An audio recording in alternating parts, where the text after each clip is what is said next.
Pungkasan Widyawati Wijaya saking Solo tiga kemarin sekar semang kembak Tias Bintang Budaya.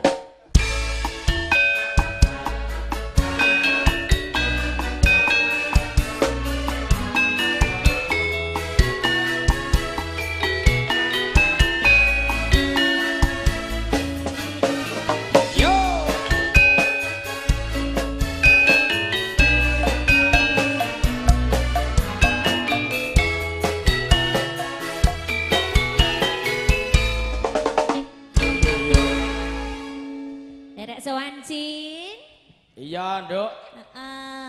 Lanjut parisuka unjuk para tamu tasih pamulgati Pak Suroso. Pak Suroso mau tak kira bojone jenenge Bu Marni. Jebule Pak Suroso Marni kalian Bu Sumini. Oh ngono, satu paket ki Pak Suroso Marni.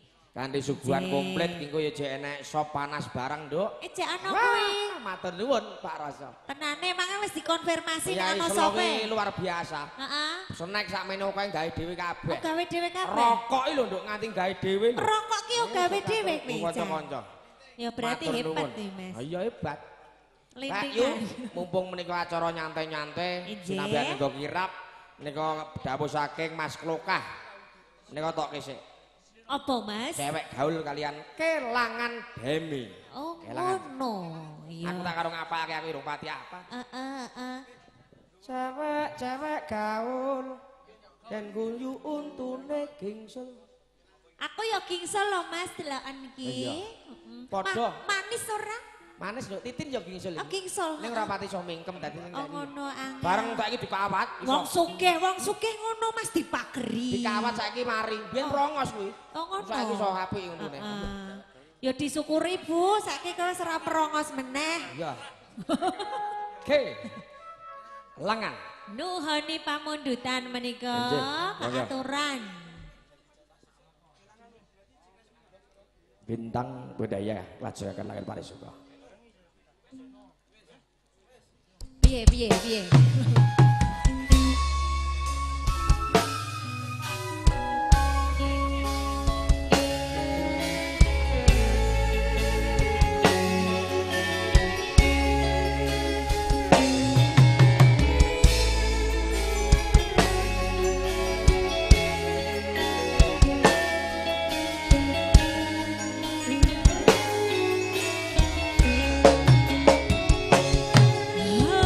Son karep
nuwun Mbak Tias dawuh saking Mas Kloka kadi bonusipun sampeyan ngaturaken setunggal lagon kunjuk para pamirsa kakung putri sinambi rawi bakso